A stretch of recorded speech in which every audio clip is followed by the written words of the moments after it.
Shalom Bapak Ibu, selamat pagi. Ya, senang kita ada di tempat ini untuk sama-sama mendengarkan firman kebenaran. Amin. Ya, kita ada di penghujung tahun.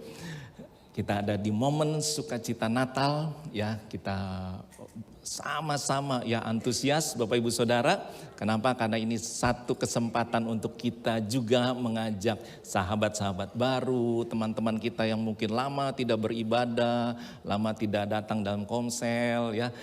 Beberapa komsel sudah merayakan Natal, ya, menjadikan momen ini untuk juga menjangkau, dan nanti juga sebentar ya adik-adik kita di Kega akan merayakan Natal bersama-sama di tempat ini. Wah, papa mamanya juga ikut, ya, suasananya luar biasa. Dan minggu depan Bapak Ibu Saudara ya, pastikan ya ini catat baik-baik ya, nanti Pak David akan kembali mengulang ya ibadah Natal kita di minggu depan.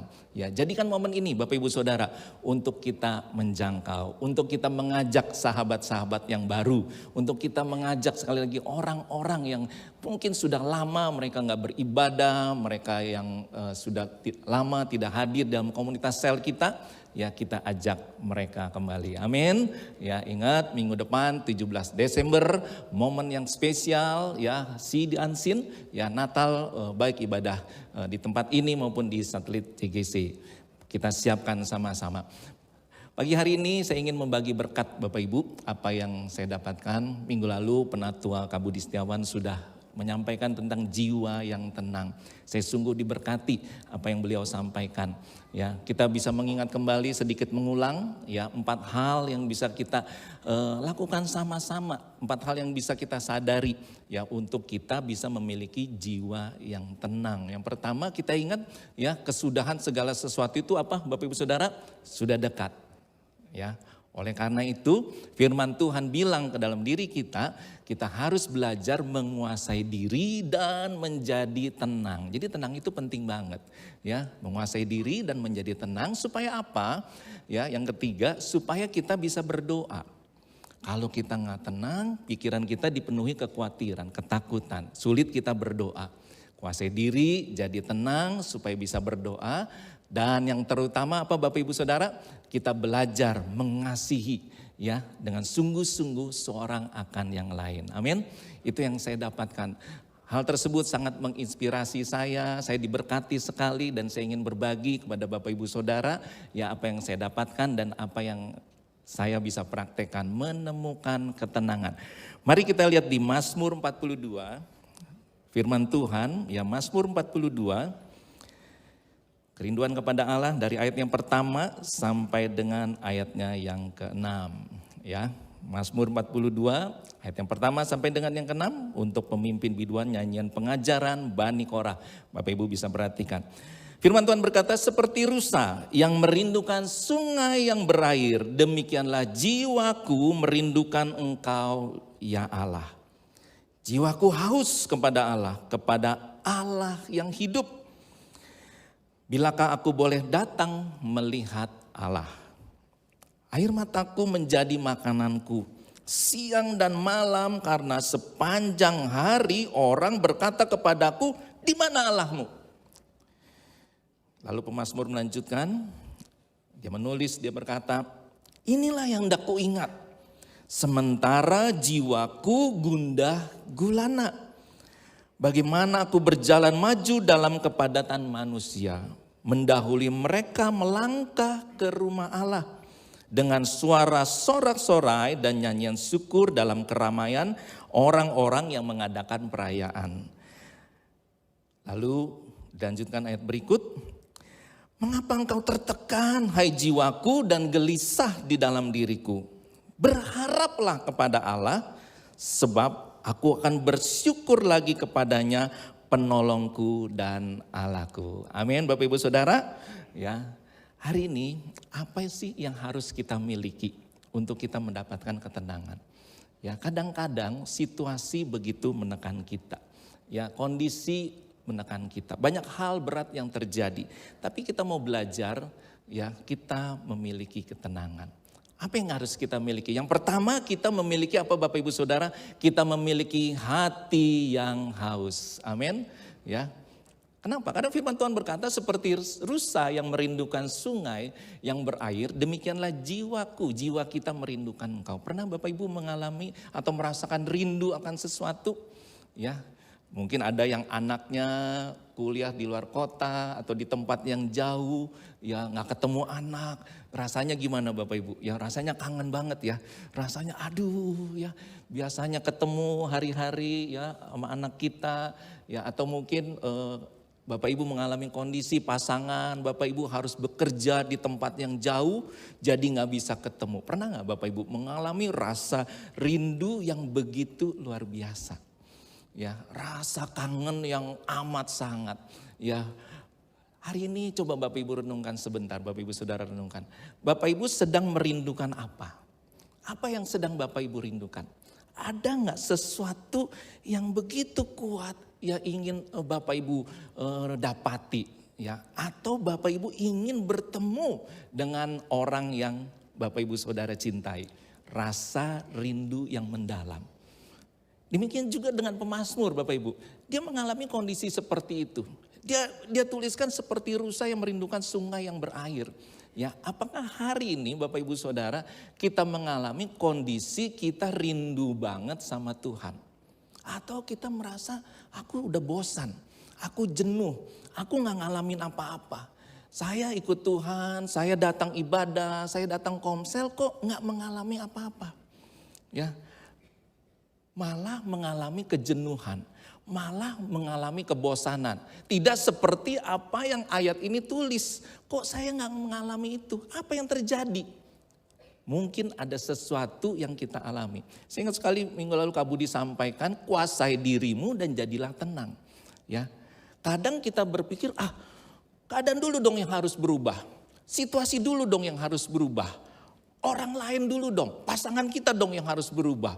Papa mama dulu dong yang harus berubah. Pimpinan saya dulu dong yang harus berubah. Baru saya berubah. Baru saya bisa tenang. Baru saya bisa menguasai keadaan. Tapi minggu lalu saya sangat dikuatkan bahwa yang harus berubah siapa Bapak Ibu Saudara? Kita. Katakan, saya yang harus berubah. 1, 2, 3. Saya yang harus berubah. Amin Bapak Ibu Saudara. Dimulai dari kita. Dimulai dari saya. Dimulai dari hidup kita yang mau untuk apa Bapak Ibu Saudara? Untuk berubah. Kalau enggak ya kita akan cenderung apa Bapak Ibu? Dikuasai keadaan. Dikuasai oleh apa situasi-situasi yang menekan. Keadaan yang berubah-berubah membuat perasaan kita berubah-berubah. Ya, tekanan yang datang silih berganti ya membuat kita makin jadi tertekan. Sehingga apa yang terjadi? Hidup kita dikuasai perasaan. Hidup yang dikuasai perasaan membuat pikiran kita ya tidak jernih. Ya, membuat kita mudah kalut. Membuat kita mudah dikuasai emosi. Ya, ada seorang rekan saya dia bercerita ya karena dia harus sering mengantarkan suaminya untuk periksa ke dokter, dia cerita di rumah sakit tempat dia biasa berkunjung ya, dia bercerita pasien ya dokter jiwa itu katanya makin banyak, ya makin banyak, tiap bulan bertambah, gejalanya macam-macam, ya kecemasan, depresi, banyak sekali. Nah seringkali mungkin kita mengalami seperti itu Bapak Ibu Saudara, ya pikiran yang jernih, ya. Kalau kita perhatikan di Mazmur 42 ayat yang ke-6 tersebut dikatakan, mengapa engkau tertekan hai jiwaku dan gelisah di dalam diriku. Ya, pernah nggak Bapak Ibu Saudara berdialog dengan diri? Ya, ini seperti dialog ya. Ya, jadi pikirannya bilang, jiwaku ya, kok kamu tertekan? Kok kamu gelisah? Pernah nggak Bapak Ibu berdialog seperti itu dalam diri kita? Kok saya cemas ya? Ya. Atau mungkin anak kita sering menegur kita, yang ngingetin kita, papa mamanya overthinking banget ya. Ya, pernah gak Bapak Ibu ngalamin, kok iya saya ini overthinking banget ya. Takut berlebihan, cemas berlebihan, apalagi Bapak Ibu yang berlebihan. Ya, jadi anak kita rasanya ketika ngomongin sama kita, ya begitu kita mengingatkan anak kita, sama-sama terlibat dalam konflik. Jadi ngegas dua-duanya. Seperti itu. Ya mungkin kita pernah mengalami hal tersebut. Ya, tapi hari ini kita mau belajar ya bagaimana pikiran kita menguasai perasaan kita. Pikiran yang jernih itu dimulai dari mana Bapak Ibu? Ya, dimulai dari kedekatan kita sama Tuhan. Kalau kita connect sama Tuhan, berarti pikiran kita dikuasai dengan firman kebenaran. Tapi kalau kita jauh dari Tuhan, apa yang terjadi Bapak Ibu Saudara? Yang terjadi yaitu tadi, situasi menguasai kita. Sehingga kita tidak bisa berpikir jernih, kita jadi orang yang emosional, kita jadi orang yang mungkin pemarah, kita jadi orang yang menutup diri, kita jadi orang yang sulit bergaul, sulit dikoreksi, sulit menerima kebenaran, dan yang jelas menjadi sulit untuk bertumbuh. Tapi kita mau hari ini Bapak Ibu, kita mengalami kemenangan. Amin. Ya pikiran yang jernih, ya dimulai dari kita ya haus kepada Tuhan. Yang kedua, kita sadar ya, kita gak mau tertekan, kita gak mau gelisah. Ya, kita memang menghadapi tekanan yang berat. Tetapi kita tidak mau terus menerus ya hidup kita dikuasai oleh keadaan. Tapi kita mau menang, kenapa? Karena Tuhan yang menjaga kita. Amin Bapak Ibu Saudara, karena Tuhan yang menolong kita. Sebentar ya ada pasangan suami istri akan berbagi ya kepada kita. Ya bagaimana mereka mengalami masa-masa yang berat. Ya pernikahan mereka dihadapi dengan konflik yang berat, situasi yang berat, anak juga jadi ikut-ikutan ya. Tapi mereka belajar untuk bisa melewati fase demi fase. Sehingga mereka bisa hari ini tetap setia di dalam komunitas, tetap setia di dalam rumah Tuhan. Yuk kita sambut ya Rio dan Christine. Ya silakan Rio dan Christine dari Komsel Sunter. Oke, Briannya mana Briannya? Oh siap-siap kega nanti. Oke, silakan Rio dan Christine. Ya boleh cerita ya pada teman-teman di tempat ini, saudara-saudara di tempat ini. Siapa duluan? Christine dulu ya. Tin, boleh cerita nggak Tin? Kamu tuh ngalamin apa sih?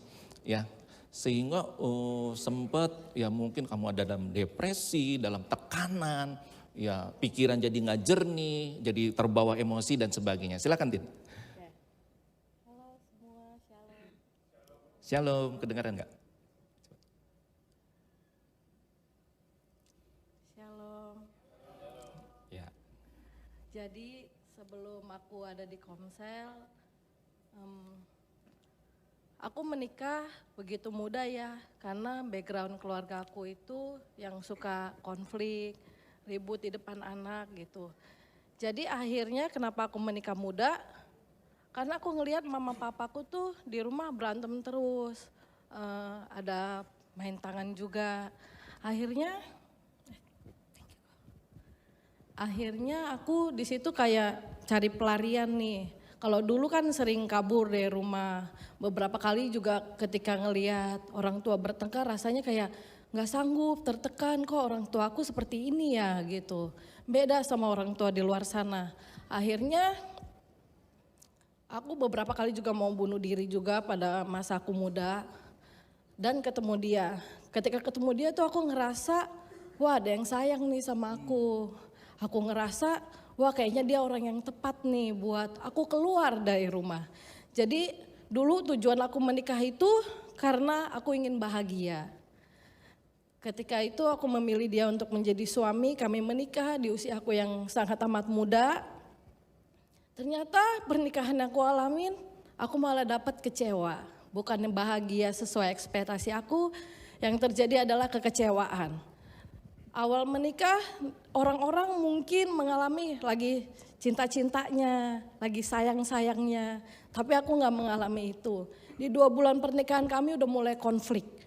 Semua kejelekan dia, keburukan dia baru keluar. Kalau pacaran kan manisnya aja, disayang. Ketika menikah, waduh langsung syok kan. Itu baru 2 bulan ya? Baru 2 bulan. Akhirnya 2 bulan itu kan aku udah mulai hamil kan. Hamil kan semakin sensitif juga dengan permasalahan yang ada, dengan konflik yang ada. Ketika suamiku juga jatuh ketika aku hamil pada saat itu, aku mulai tertekan. Masalah demi masalah terus datang, aku kayak ngerasa pada saat itu sendirian karena aku jauh dari mama papa kan. Aku jauh dari teman-teman aku waktu di sekolah minggu dulu. Aku ngerasa sendirian banget pada saat ngalamin masalah itu. Akhirnya banyak hal-hal yang terpikir tuh pada saat hamil tuh, apa aku bunuh diri aja ya. Kayaknya aku udah gak tahan nih sama masalah ini nih. Gelisah, terintimidasi, ngerasa gak berharga, ngerasa tertolak. Sampai pada akhirnya setelah melahirkan pun aku masih merasa masalah itu tuh tak kunjung selesai gitu. Terus terjadi demi hari gitu. Sampai akhirnya aku dibawa ke, pertama kali aku datang ke Abah Love itu ikut CG, SPK. Dari SPK aku mengalami pemulihan, aku di situ dipulihkan, mendapatkan ilmu-ilmu bagaimana caranya mengampuni, menghadapi masalah. Dan di SPK itu aku dibawa ke Komsel. Nah, pada saat anak aku masih umur 6 bulan, pada saat itu waktu aku datang ke Komsel itu aku masih sendirian karena suamiku kan sedang jatuh. Di Komsel awal-awal datang kok nangis mulu. Iya. Setiap ditanya apa kabar, nangis aja, kayaknya tertekan banget hidup aku pada saat itu. Sedih banget karena aku ngerasa sendirian pada saat itu kan. Seiring berjalannya waktu aku sudah tertanam di dalam Komsel. Pemulihan demi pemulihan terjadi. Aku bukannya menyuruh suamiku untuk berubah, tapi aku merubah diriku sendiri. Jadi Christine nemuin justru diri sendiri yang harus berubah. Iya, kayaknya aku dulu nih yang harus berubah gitu. Karena kan pada masa-masa itu secara alam bawah sadar ternyata anakku mengikuti caraku pada saat itu. Dulu kan aku kalau mengasihani diri sendiri kan nangis di pojokan gitu kan. Meraung-raung, terus kabur dari rumah beberapa kali. Ternyata anakku melakukan itu tanpa. Jadi anak ikut? Ikut. Di umur 3 tahun dia kabur dari rumah. Lalu kabur kemana? Itu aku gak tahu, permasalahannya kecil, tapi anak itu merasa tersakiti sekali kok. Jadi tahu-tahu tetangga datang. Mami, Brian nih udah ada di depan gang, kata dia. Wah, aku syok kan, untung Tuhan tolong anakku masih pulang ke rumah gitu. Kalau enggak aku nggak tahu nih anakku bagaimana. Ketawa anaknya tuh. Untung ketemu ya. Iya. Ternyata sikap aku yang dulu sering kabur-kaburan, lari dari masalah, itu tuh terbawa sama Brian gitu anakku. Tapi seiring berjalannya waktu, pemulihan demi pemulihan terjadi terhadap diriku. Akhirnya anakku juga mengikuti juga kan, karena kan aku yang merawat dia. Di Komsel aku banyak belajar bagaimana menjadi seorang istri yang taat, sebagai penolong di saat suami sedang jatuh. Menjadi ibu juga dalam merawat dan mendidik anak. Aku banyak belajar di situ meskipun banyak sekali kejatuhan yang aku alami. Masalah kayaknya nggak selesai-selesai nih. Meskipun aku sudah ada di dalam Komsel pada saat itu. Walaupun ikut Komsel, masalah tetap ada. Tetap ada. Tetap Aku ada. ngerasanya tuh kayak malu nih datang ke PKS aku, kayaknya aku cuman buat meraung-raung aja. Akhirnya ada Jadi datang Komsel meraung-raung. Iya. Pulang? Pulang udah tenang. Nah, minggu depan? Begitu lagi. Kayaknya nggak selesai-selesai nih masalah Nggak sampai. selesai, Iya, gitu. sampai ada masalah aku ngerasa malu. Malu. Malu kayaknya aku kok ke Komsel kayaknya buat ceritain masalahku doang ya, hidup aku nggak ada Ketika kamu malu perubahan. tuh apa yang terjadi? Aku kabur dari Komsel. Oh, jadi kabur dari Iya, Komsel? menghilang kok. Menghilang? Iya. Sekalian hilang beneran? Iya.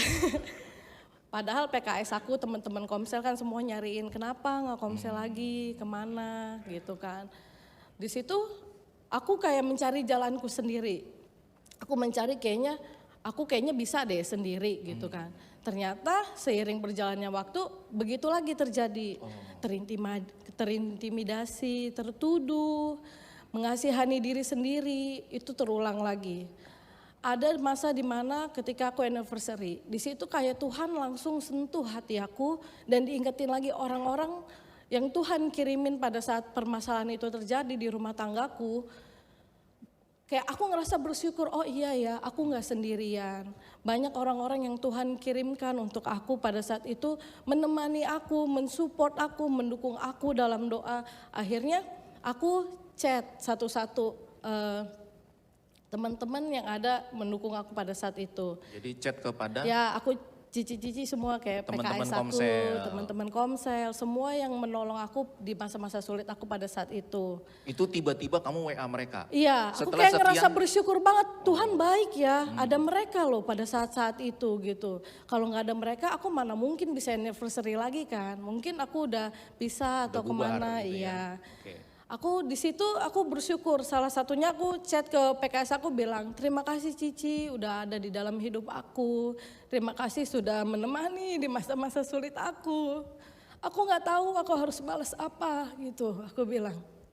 Akhirnya Itu PKS aku nggak Komsel berapa lama? udah sekitar 1 sampai 2 tahun kok. 2 tahun nggak Ya Komsel? aku menghilang. Oke. Di situ PKS aku cuman bilang, udah datang aja Komsel, nggak usah balas apa-apa. Akhirnya di situ aku sempet mikir kan malu, karena aku masih ada masalah, karena masalahku belum selesai. Masa aku Komsel lagi karena masalah lagi? Masa meraung-raung Masa lagi? meraung-raung lagi datang ke Komsel gitu kan. Ternyata pikiranku salah. Ketika aku kembali ke Komsel, semuanya menyambutku dengan hangat. Dia menerima segala kekuranganku, segala masalah-masalah yang terjadi pada saat itu.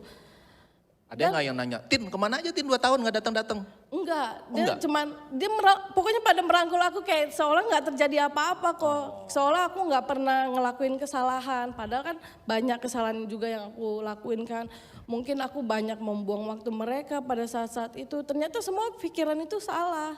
Mereka tuh penuh kasih. Aku merasa dikasihi. Semenjak di Komsel jadinya aku nggak lagi sendirian.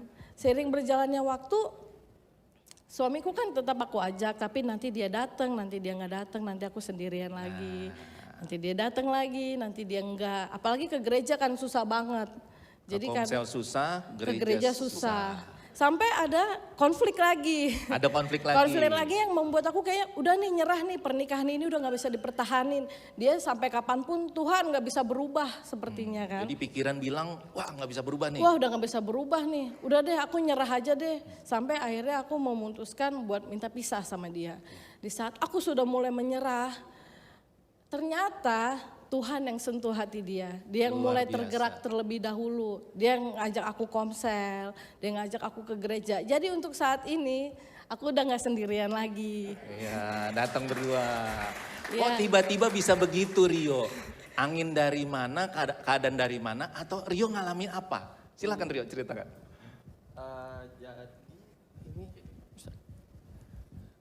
Jadi selama ini saya nggak ke gereja itu karena saya pikir bisa menemukan kebahagiaan di luar gitu. Ya jadi benar tuh. Jadi selama di luar kayak ya udah foya-foya aja gitu. Tapi benar bahagia, cuman nggak tenang. Benar-benar nggak tenang, hidupnya nggak tenang gitu. Bahagia tapi tidak tenang. Iya, nah, mesti bohong sama istri kemana, bilangnya kemana tapi pergi kemana gitu. Nah itu satu hal yang ibaratnya sampai rumah juga deg-degan gitu, handphone juga dicek-cekin sama istri gitu kan. Itu yang salah satu. Tapi sekarang puji Tuhan udah enggak, mau cek juga saya kasih. Ya dari situ saya bilang, waduh mau sampai kapan nih umur lu udah segini gitu. Mikir tuh di dalam diri sendiri, umur lu udah segini, makin lama makin tua, anak makin lama makin gede. Ah udahlah. Waktunya udah makin Waktunya dekat gitu ya. Udah makin dekat ya. Ya udah akhirnya saya memutuskan untuk berubah. Ya benar kata istri saya itu yang berubah mesti dari diri kita sendiri gitu. Kalau dari diri kita sendiri gak ada kemauan sampai kapanpun juga kita hidup gak bakal tenang. Nah makanya saya ajak istri saya, yuk udah Komsel yuk. Yuk udah gereja yuk. Nah mulai dari situ saya juga mengalami pemulihan juga. Jadi di dalam Komsel juga seperti kata istri saya ya tetap aja disambut hangat gitu. Jadi meskipun kita udah nggak datang lama ya mereka tetap ya udah biasa aja, udah kayak nggak datang 1 hari doang gitu. Gitu. Nah habis itu mulai dari situ sama bapak-bapaknya udah mulai ada keterikatan. Jadi sama mereka kita ada kompak juga bareng. Jadi seminggu sekali, kadang 2 minggu sekali mereka kita kumpul bapak-bapak gitu. Nah di situ saya bisa menemukan, wah ada yang bisa buat gue berubah juga nih ya. Jadi gue bisa cerita sama mereka, mereka juga ngedukung dalam doa gitu. Nah itu juga bikin istri tenang, bikin saya juga makin tenang gitu. Nah dari situ saya cerita sedikit ya, mungkin pas saya lagi di luar Tuhan, itu kita juga mengalami kejatuhan, bukan hanya dalam mental juga dalam keuangan. Gitu. Nah, itu dalam hal itu juga bikin istri juga pusing, namanya istri dikasih duit seneng kan. Nah, begitu nggak ada duitnya udah kehilangan juga, uring-uringan sama. Nah begitu lagi uring-uringan, nah kok gini amat ya gitu. Akhirnya mulai tuh ketemu bapak-bapak, mulai kompak, dikasih tahu tuh sedikit demi sedikit ada jalan keluar. Lama-lama mulai naik lagi, keuangan juga mulai naik, terus mental kita juga makin naik, terus makin lama, loh kok enak ya ternyata dalam Tuhan ya. Ternyata selama ini saya ikut komsel, saya ikut gereja itu cuman berada di atasnya doang, kita tidak menyelami sampai ke bawah gitu.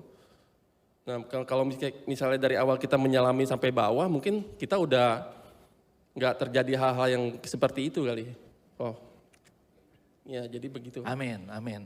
Jadi kalau yang boleh Rio bagikan dan Christine bagikan, ya apa yang hal yang paling besar yang Rio dan Christine bisa pelajari? Masalah tetap ada, tetapi apa yang Rio dan Christine tetap temukan, yang dapatkan?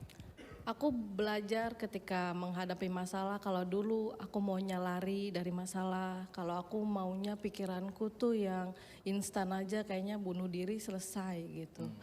Kalau dulu kayaknya nangis aja mengasihani diri sendiri, toh hidupku tersiksa gitu kan. Kayaknya nggak ada jalan keluar. Tapi ketika di dalam komsel, di situ banyak sekali aku belajar dari pernikahan-pernikahan, dari keluarga-keluarga yang ada, kesaksian-kesaksian yang ada, dari firman Tuhan yang ada setiap kali aku datang ke gereja. Itu tuh selalu kayak setiap kali ada firman tertampar, setiap kali ada cerita kesaksian tertampar juga. Dari situ aku merasa dikuatkan. Jadi setiap kali ada masalah aku udah mulai belajar tenang. Kalau meskipun aku kadang kan kita kan masalah nggak melulu bisa tenang kan kok. Kadang panik, kayak panas hati udah kayak mau marah duluan. Tapi sebelum itu aku biasanya kalau aku sulit berdoa, aku hubungin PKS aku. Kalau nggak PKS aku siapa aja teman komsel yang bisa aku gangguin. Langsung di WA? Iya langsung aku telepon aja. Langsung telepon? Langsung aku telepon kok, karena kan pada saat itu masalah terjadi kan, aku nggak tahu, aku bingung aku harus ngapain gitu kan. Sebelum aku melakukan hal yang jelas Tuhan gak suka, jelas hal yang salah gitu, aku tahu. Jadi aku tanya dulu, aku konsultasi, di situ aku dikuatkan dan disupport dengan doa juga. Amin. Setelah didoakan aku mulai merasa tenang, baru aku menjalani masalahku tuh dengan tenang. Jadi aku banyak belajar tentang tenang dalam menghadapi masalah. Kadang kan memang kenyataannya emang enak ngadepin masalah bisa tenang gitu kan, kenyataannya kan memang sulit. Tapi yang aku lakukan pribadi ketika aku memang sulit banget, kayak udah greget banget nih, kayaknya mau marahin dia nih pulang kerja gitu kan. Udah siap-siap nih. Tapi aku telepon dulu biasanya. Di situ aku dikuatkan, di situ aku disupport, didukung juga dalam doa. Ketika dia pulang aku nggak lagi marah-marah tapi hatinya udah tenang, udah Amin. bisa dibicarakan. Begitu juga kan aku punya orang tua kan, aku juga ada konflik sama papa begitu juga.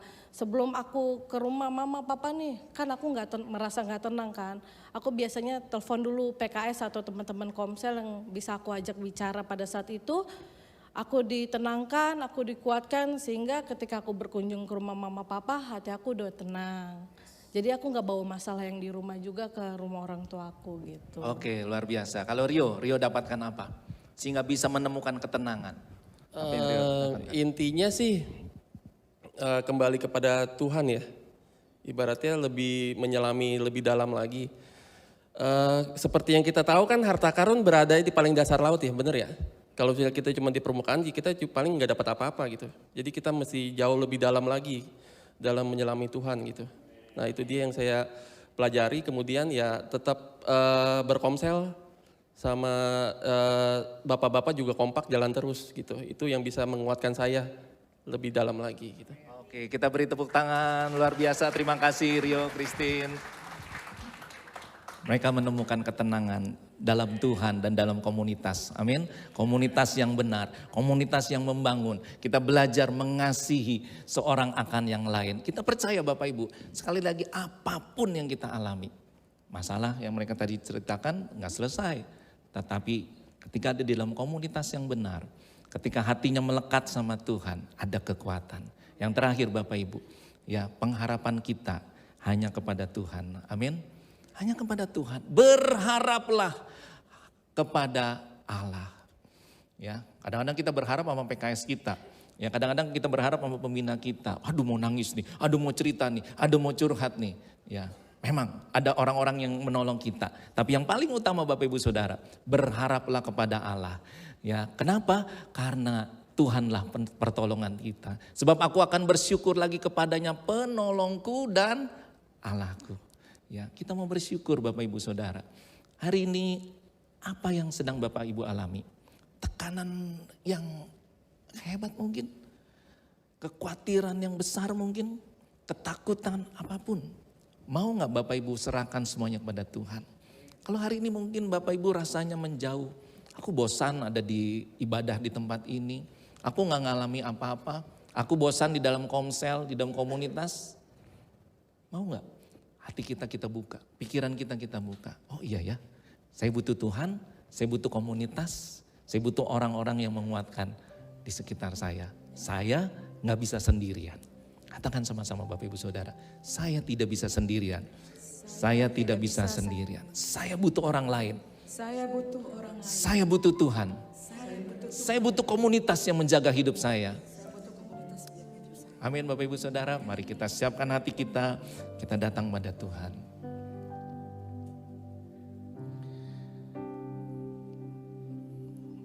Renungkan apa yang Bapak Ibu dengar. Renungkan apa yang Bapak Ibu tadi sudah baca di dalam Mazmur 42 ini. Adakah hati kita mengarah pada Tuhan? Adakah hati kita haus? Ketika kita tertekan, ketika kita mungkin dalam kebingungan, kita berkata, mengapa engkau tertekan hai jiwaku dan gelisah di dalam diriku? Maukah hari ini Bapak Ibu Saudara, kau berharap kepada Allah yang hidup, berharap kepada Tuhan. Amin.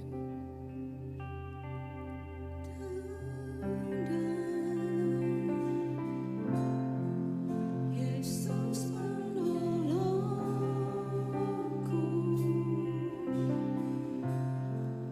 tangannya tersedia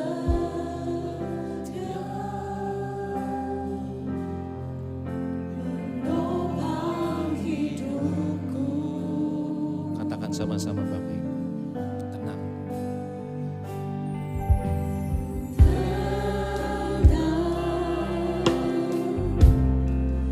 Yesus kekuatanku,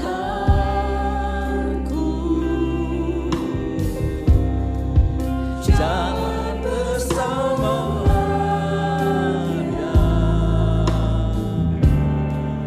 ku pasti menang. Tuhan di pihakku,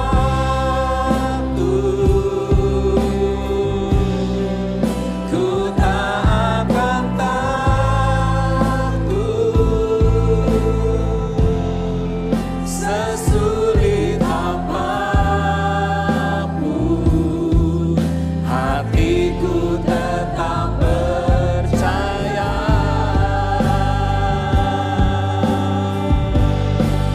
Mujizatnya selalu tersedia bagiku.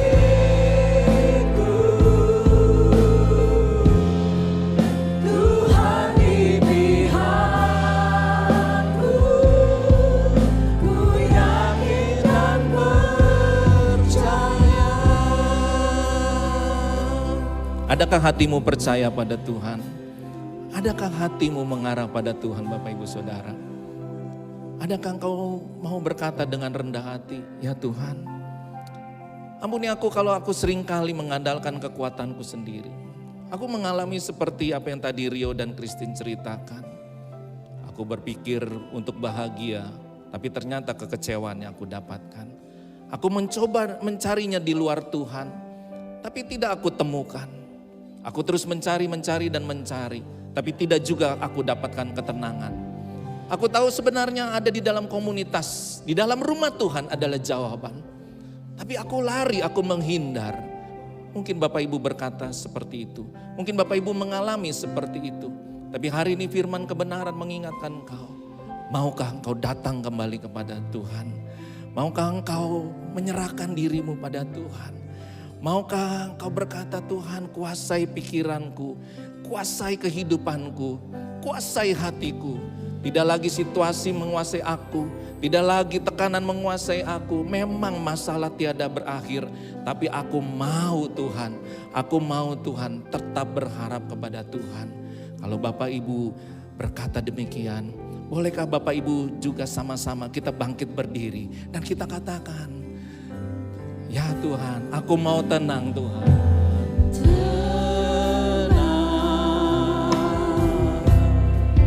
Yesus penolongku, Amin Tuhan. tangannya tersedia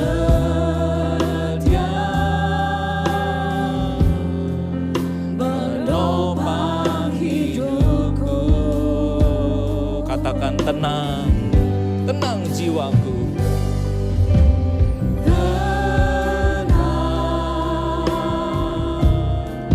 Yesus kekuatanku,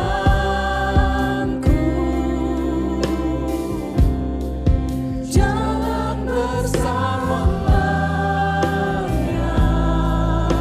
Kita pasti menang Bapak Ibu. Ku pasti Ya Tuhan, Tuhan di pihakku. Ku tak akan takut, walaupun sulit Tuhan, sesulit apapun, hatiku tetap percaya.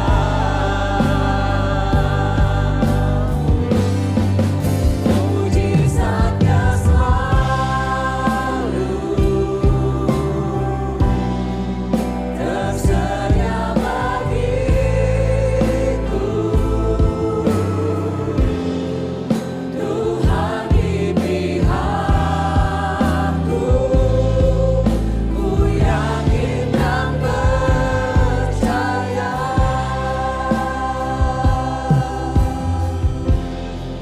Tuhan di pihakku, ku yakin dan percaya.